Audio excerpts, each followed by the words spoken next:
오늘 본문 8절에 내가 그들을 향하여 휘파람을 불어 그들을 모을 것은 내가 그들을 구속하였음이라. 그들이 전에 번성하던 것 같이 번성하리라 했습니다. 성경에 단 한 번 나오는 휘파람이라는 단어가 바로 여기에서 사용되어졌습니다. 목자들이 양을 이끌고 갈 때 흔히 휘파람을 통해서 양떼들에게 신호를 보내고 이끌어가는 일을 합니다. 그런데 우리 하나님께서도 그런 다정하고 친근한 휘파람을 불어주신다는 것입니다. 그러니까 하나님은 이스라엘의 회복을 위하여 일하시는 분이십니다. 오늘 우리가 읽은 말씀에는 이스라엘의 회복을 위하여 일하시는 하나님의 열심을 볼 수 있습니다. 하나님은 이스라엘의 회복을 위하여 먼저 흩어진 백성을 휘파람으로 불어 모으실 것이라고 하셨습니다. 포로로 잡혀간 이스라엘은 이방에 흩어져 지내야만 했습니다. 이런 그들을 하나님은 마치 목자가 휘파람을 불어 그들의 양떼를 모으는 것처럼 이스라엘을 불러 모으셔서 가나안으로 돌아오게 하신다는 것입니다. 그러나 그들이 예루살렘으로 돌아오는 길에는 많은 장애물이 그들을 가로막고 있었습니다. 그래서 하나님은 예루살렘으로 돌아오는 그들과 함께 하셔서 그들이 만나는 모든 장애물을 제거해 주시는 것입니다. 이렇게 이스라엘을 회복시키심으로 하나님이 어떤 분이신지 나타내 주시는 것입니다. 이스라엘을 위하여 일하시는 하나님의 열심을 보고 사람들은 하나님을 의지하며 하나님의 이름으로 모든 일을 행할 것이라고 했습니다. 하나님은 우리를 위하여 일하시는 하나님이십니다. 이제 우리는 우리를 위하여 일하시는 하나님을 기대하며 그 하나님을 의지해야 합니다. 하나님을 의지하고 하나님을 기대할 때 하나님은 그 사람을 위하여 영광을 나타내십니다. 이런 영광이 오늘 여러분의 삶 가운데서 나타나게 되기를 축원합니다. 또한 기분이 좋아 노래할 때 휘파람을 불어 노래하기도 합니다. 그래서 휘파람은 슬픈 소리보다 주로 즐거운 소리를 내는 것이 그 특징입니다. 하나님께서 휘파람을 불어서 그 백성들을 모으신다는 것입니다. 본문의 배경을 보면 유다 백성들이 70년의 포로 생활을 마치고 본국으로 귀환하여 허물어 없어진 하나님의 성전 재건을 기쁨으로 시작하였는데 북쪽 사마리아인들에 의해 자꾸 방해를 받게 되자 자포자기 상태에 빠지게 되었습니다. 이때 그들은 생각하기를 우리가 하나님의 성전을 짓고 있는데도 자꾸 방해를 받는 것은 하나님께서 함께 하시지 않기 때문이라고 여기게 된 것입니다. 그래서 그들은 이럴 바에는 내 집이나 잘 짓자 하고는 자기 집 짓는데 여념이 없었습니다. 이때 하나님께서는 스가랴 선지자를 보내셔서 그들이 잘못 생각하고 있다는 것을 알게 하고 그들을 격려하여 다시 힘을 얻어 중단된 성전 건축을 재개하게 하려고 하신 것입니다. 하나님께서는 자신의 택한 백성에 대해서 얼마나 관심을 가지고 계신지에 대한 사랑의 말씀을 하고 계시는 것입니다. 한때는 이스라엘 백성들이 죄악으로 인하여 각국으로 흩었지만 이제 때가 되어 그들을 다시 모을 때에는 휘파람을 불면서 모았고 앞으로도 그렇게 하실 것이라는 것입니다. 8절에 내가 그들을 향하여 휘파람을 불어 그들을 모을 것은 내가 그들을 구속하였음이라. 그들이 전에 번성하던 것 같이 번성하리라 했습니다. 그러니까 내가 한때는 너희를 열방에 흩었지만 그래도 내가 구속한 택한 백성이니 포기하지 않고 다시 모을 것인데 이제는 아주 기쁜 마음과 즐거움으로 휘파람 불면서 모으시겠다는 것입니다. 그리고 모아서 그 전에 번성하던 것 같이 번성하게 할 것이라고 약속하십니다. 또한 9절에는 내가 그들을 여러 백성들 가운데 흩으려니와 그들이 먼 곳에서 나를 기억하고 그들이 살아서 그들의 자녀들과 함께 돌아올지라 했습니다. 그러니까 내가 휘파람을 불어 너희를 모을 때 다 돌아오고 내 자녀들을 해롭게 하는 모든 것들은 깨뜨리고 내 백성을 부하게 만들고 견고하게 하시겠다는 약속입니다. 하나님은 이스라엘 백성이 애굽에서 종살이할 때 하나님의 휘파람 소리로 불러내셨습니다. 하나님은 모세라는 휘파람 소리 나는 지도자로 내세워 이스라엘 백성을 끌어내었습니다. 이스라엘이 공경에 처했을 때마다 하나님은 휘파람을 부셨습니다. 하나님의 휘파람 소리를 들은 이스라엘 백성들은 모였습니다. 그래서 11절에 내가 그들을 애굽 땅에서 돌아오게 하며 그들을 아수르에서부터 모으며 길르앗 땅과 레바논으로 그들을 이끌어 가리니 그들이 거할 곳이 부족하리라. 내가 그들이 고난의 바다를 지나갈 때에 바다 물결을 치리니 나일의 깊은 곳이 다 마르겠고 아수르의 교만이 낮아지겠고 애굽의 규가 없어지리라 했습니다. 우리는 이 말세에 하나님이 우리를 부르는 휘파람 소리를 들어야 합니다. 왜 휘파람을 불어 모은다고 했습니까? 8절에 내가 그들을 향하여 휘파람을 불어 그들을 모을 것은 내가 그들을 구속하였음이라. 그들이 전에 번성하던 것 같이 번성하리라 했습니다. 믿음을 잃고 하나님을 떠났던 사람들, 하나님을 거역하고 세상 풍조를 따라간 사람들을 하나님께서 늦은 비성령의 본비인 소낙비 성령의 역사로 하늘의 표적과 기사와 기적을 보이실 것입니다. 그것은 바로 하나님이 그 택한 백성을 다시 불러 모으시는 하나님의 휘파람 소리인 것입니다. 누구를 부르는 것입니까? 8절에 내가 그들을 구속하였음이라 했습니다. 그들은 택함받아 구원받을 백성들입니다. 지금 세상에는 하나님의 택함받은 구원의 백성들이 열방에 흩어져 있습니다. 하나님은 이제 그들을 부르실 것입니다. 애굽, 아수르, 길르앗, 레바논으로부터 불러내신다고 하십니다. 흩어져 있는 택한 백성들이 하나님의 백성이 되어 돌아오도록 부르신다는 것입니다. 이 하나님의 마지막 부르시는 대추수 사역을 위해 우리는 기도하고 준비해야 합니다. 그러기 위해 늦은 비 성령의 봄비 소낙비 은혜와 은사를 구하시기 바랍니다. 성령은 구하는 자에게 주신다 했습니다. 첫째, 하나님은 아무나 부르지 않고 당신의 택한 양들을 부르시고 인도하십니다. 예수님은 요한복음 10장 27절에 내 양은 내 음성을 들으며 나는 그들을 알며 그들은 나를 따르느니라 했습니다. 하나님이 부르시는 휘파람 소리를 아무나 알아듣는 것은 아닙니다. 주님의 양만이 알아듣습니다. 그래서 예수님은 내 양은 내 음성을 들으며 나는 그들을 알며 그들은 나를 따르느니라 했습니다. 우리가 예수 믿게 된 이유는 우리가 바로 목자 되신 예수님의 양이기 때문입니다. 나도 모르는 사이에 우리가 어떻게 예수님의 양이 되고 하나님의 자녀가 될 수 있었던 것입니까? 그것은 전적으로 하나님의 긍휼과 사랑 때문입니다. 스바냐 3장 17절에 너의 하나님 여호와가 너의 가운데에 계시니 그는 구원을 베푸실 전능자이시라. 그가 너로 말미암아 기쁨을 이기지 못하시며 너를 잠잠히 사랑하시며 너로 말미암아 즐거이 부르며 기뻐하시리라 하리라 했습니다. 하나님은 당신의 독생자를 죽이게 해서라도 우리의 죄를 사하시고 우리를 당신의 자녀로 부르셨습니다. 얼마나 큰 사랑을 주셨는지 모릅니다. 그러므로 조금 세상 살기 힘들고 어렵다고 하나님이 나와 함께 하시지 않는구나, 나를 도와주시지 않는구나 하며 섭섭해하며 돌아서지 마세요. 하나님은 그렇게 간단하고 가볍게 우리를 선택하고 사랑하신 것이 아닙니다. 요한복음 15장 16절에 너희가 나를 택한 것이 아니요 내가 너희를 택하여 세웠나니 이는 너희로 가서 열매를 맺게 하고 또 너희 열매가 항상 있게 하여 내 이름으로 아버지께 무엇을 구하든지 다 받게 하려 함이라 했습니다. 하나님은 우리에게 좋은 것을 주시기 원하고 계십니다. 하나님은 우리들이 좋아서 어쩔 줄 몰라 하신다는 것입니다. 어려울 때, 낙심될 때, 고독하고 외로울 때, 슬플 때, 일이 안 풀릴 때, 그때 휘파람을 부시며 나를 불러주신 주님의 사랑과 은혜를 생각하시기 바랍니다. 성경에서 지도자를 표현하는 단어 가운데 가장 아름다운 단어가 바로 목자라는 단어입니다. 목자와 양의 관계는 지도자와 그를 따르는 백성들의 관계를 설명하는 가장 적절한 표현입니다. 우리가 사는 이 사회에 없어서는 안 될 지도자가 바로 목자형 지도자입니다. 바벨론에서의 오랜 포로 생활을 마치고 돌아오는 이스라엘 백성들에게도 올바른 지도자에 대한 고민이 있었습니다. 그들은 과거의 잘못된 지도자, 왕들의 어리석은 통치로 바벨론 포로로 끌려가 70년의 타국 생활을 했던 자들입니다. 그러니 다시 나라가 회복하는 그들에게 절실하게 참된 지도자가 꼭 필요했습니다. 이 사람 저 사람이 지도자로 역할을 했지만 저들의 인간적인 면모에 실망감을 안게 되었고 상처도 입게 되었습니다. 바벨론에서 팔레스틴 지방으로 돌아온 이스라엘 백성들은 그야말로 목자 없는 양떼와 같이 방황하는 매우 불안한 시대를 보내고 있었습니다. 이때 하나님은 스가랴 선지자를 저들에게 보내셔서 아주 의미 있는 말씀을 주신 것입니다. 어느 공동체에서든지 지도자가 필요하며 지도자에 따라 그 공동체가 어려움과 평안함을 가질 수 있습니다. 특히 국가의 지도자가 국민을 위해서 일하지 않고 자신과 이해관계에 있는 자들을 위한 아바타로 움직이는 엉터리 사기꾼 지도자들이 많이 일어나는 그런 시대를 살고 있습니다. 정치 지도자가 어떻게 세워지는지 그 세밀한 시스템을 아는 자들이 돈과 조직을 투입하여 자신들의 이익을 위해 움직여줄 아바타를 세워 정치계에 입문시키는 일들이 은밀하게 많이 일어나는 시대인 것입니다. 아예 어릴 때부터 장학생으로 키워 준비시키기도 합니다. 그렇게 거대한 금권 세력과 조직에 의해 포섭된 각국 지도자들이 같은 라인이 되어 나중에는 하나의 목적을 위해 일사불란하게 움직이는 일이 생길 수 있는 것입니다.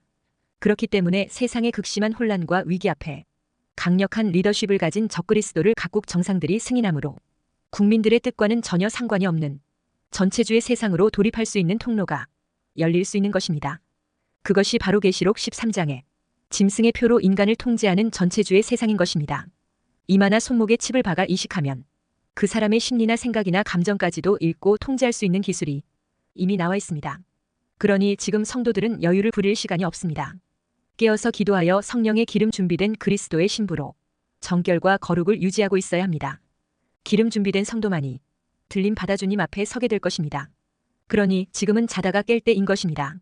로마서 13장 11절에 또한 너희가 이 시기를 알거니와 자다가 깰 때가 벌써 되었으니 이는 이제 우리의 구원이 처음 믿을 때보다 가까웠음이라 했습니다.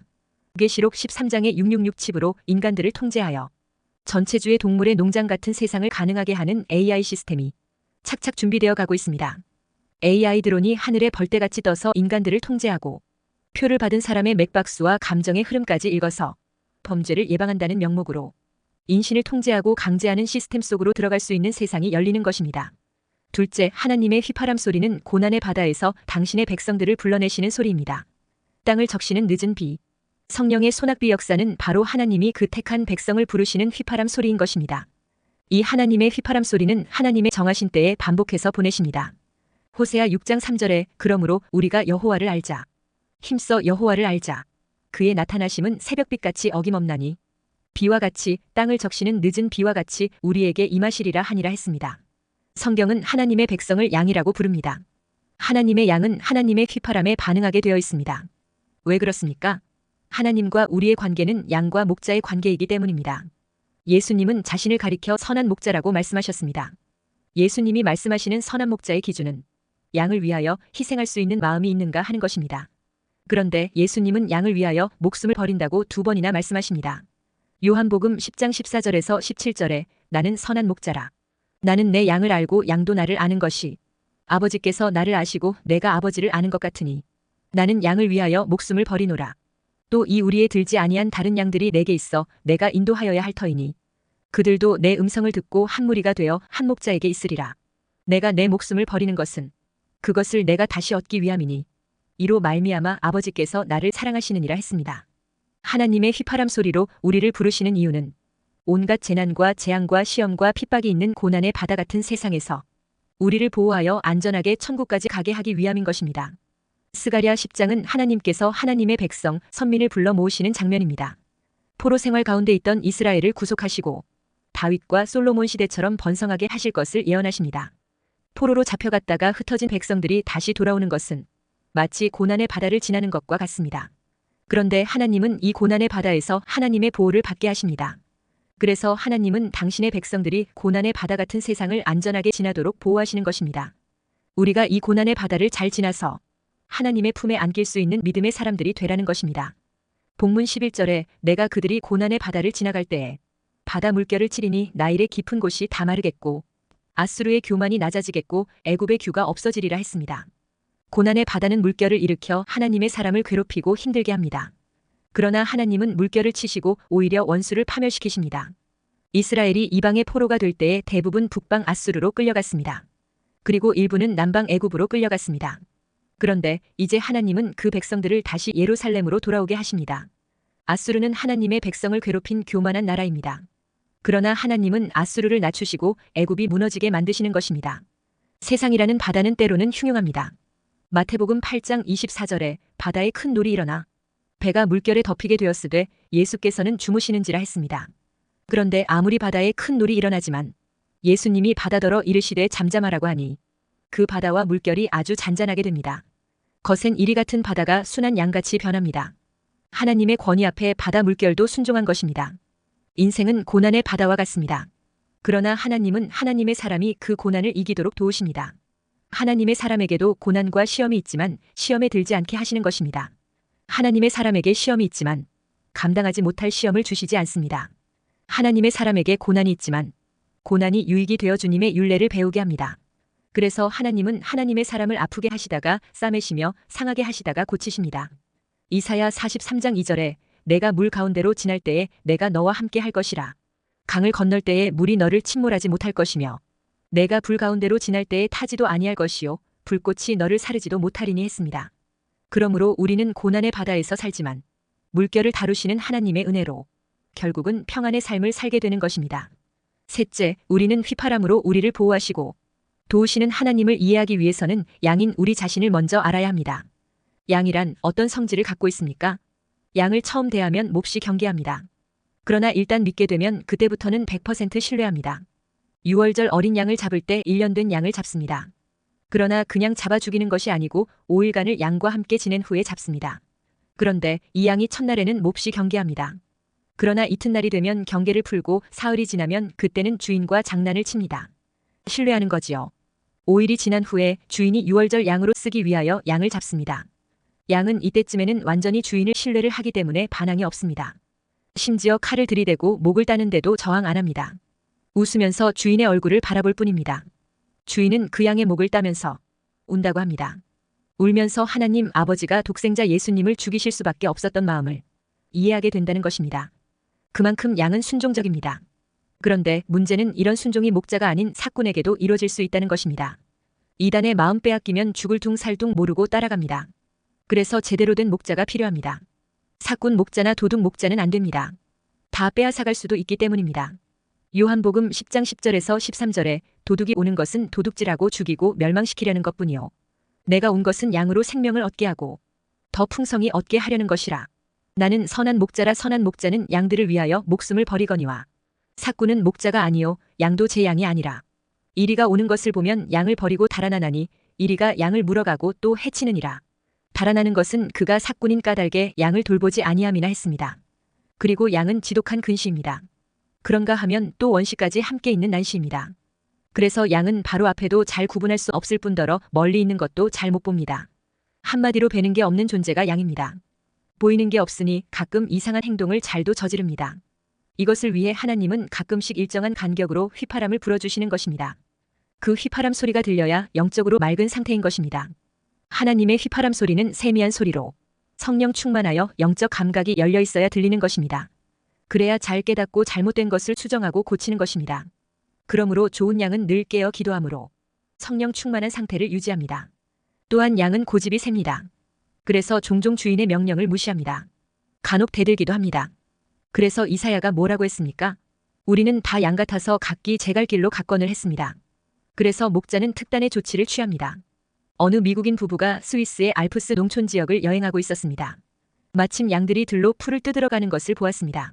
그런데 양 한 마리가 우리에 갇혀 있었는데 다리가 부러져 있는 것입니다.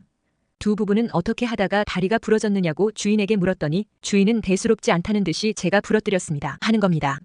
그 이유인즉 다리를 부러뜨린 양은 가장 영리하여 모든 양들의 리더 격인 양이었답니다. 그런데 이 양이 주인의 명령을 무시하는 겁니다. 그리고 다른 양들을 선동하기까지 합니다. 그렇게 되면 많은 양들이 동조해서 나중에는 심각한 위험에 처하게 된다고 합니다. 알프스는 험한 산악지역이 많아서 양이 잘못 가면 추락사할 수도 있습니다. 이것을 미연에 막기 위해 두목격인 양의 다리를 부러뜨렸다는 것입니다. 이 양이 처음에는 주인의 손을 물려고 대들었답니다. 그래서 주인은 밥도 주지 않고 생으로 굶깁니다. 그런 상태가 사흘쯤 지나면 그 양은 꼬리를 흔들면서 주인의 손등을 핥습니다. 그것은 저는 이제 주인의 명령에 항복합니다. 라는 뜻이랍니다. 이때 부러진 다리를 치료해주고 먹을 것을 주면 그 양은 다시는 주인의 명령을 거역하지 않는다는 것입니다. 그러면서 농부는 말하기를 보십시오. 저 양은 이제부터 모든 양들의 리더가 될 것입니다. 동료 양들을 아주 잘 돌보는 지도자 양이 될 것입니다 했습니다. 하나님도 이 방법을 쓰십니다. 그런데 좀 다릅니다. 우리는 다 양 같아서 각기 제 갈 길로 가서 죄를 지었습니다. 그런데 죄는 우리 인간이 지었는데 처벌은 두목양에게 하십니다. 두목양은 바로 예수님이십니다. 이사야 53장 6절에 우리는 다 양 같아서 그릇 행하여 각기 제 길로 갔거늘 여호와께서는 우리 무리의 죄악을 그에게 담당시키셨도다 했습니다. 예수님은 세상 죄를 지고 가는 하나님의 어린 양이셨습니다. 우리는 예수님을 통해 죄와 사망과 저주에서 벗어났고 지옥에서 천국으로 가는 길이 열렸습니다. 한없이 나약한 우리가 이제 세상 죄를 지고 가는 하나님의 어린 양을 믿음으로 하나님의 능력으로 무장할 수 있습니다. 예수 이름으로 기도할 때 늦은 비 성령의 봄비가 소낙비같이 내리기 때문입니다. 그러므로 모두 이 말세에 늦은 비 성령의 소낙비 은혜를 충만히 받아 승리하는 믿음의 사람이 되시기를 축원합니다.